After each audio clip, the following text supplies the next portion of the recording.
This is my quick take on brand popularity.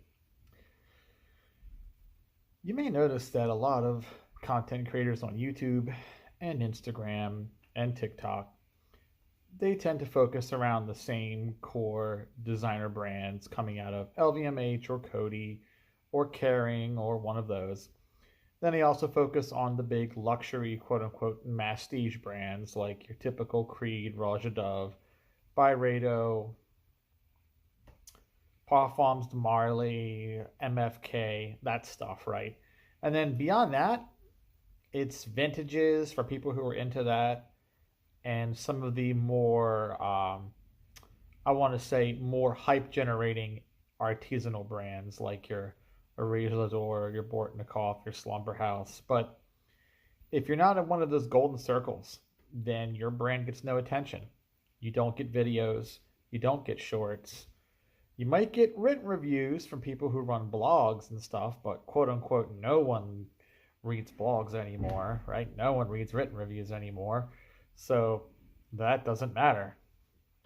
And thus, you have a conundrum where only these brands that either generate a lot of hype for the algorithm or they're brands who actually shell out cash to get people to talk about their stuff are the only brands that get coverage. So they become the popular brands. They become the known brands. Everyone's curious about them. Everyone wants to know what they smell like. But all these other brands, whether it's tons of independent artisanal perfumers or a lot of these other niche brands that seem to come and go, and just designers you don't hear much from anymore, right? Just a lot of these more sort of B and C list designers, which, by the way, they're only B and C list because they don't get advertisement, they don't get talked about, they cost the same as the A-listers, they're sold in department stores for the same price as the A-listers, they're just not the A-listers because they don't get all the social media coverage. So channels like me and people who write reviews like me, we cover all of these brands, even the really backwater stuff that no one seemingly cares about. Like I did something on Symmetry, which was a fragrance net brand a while back.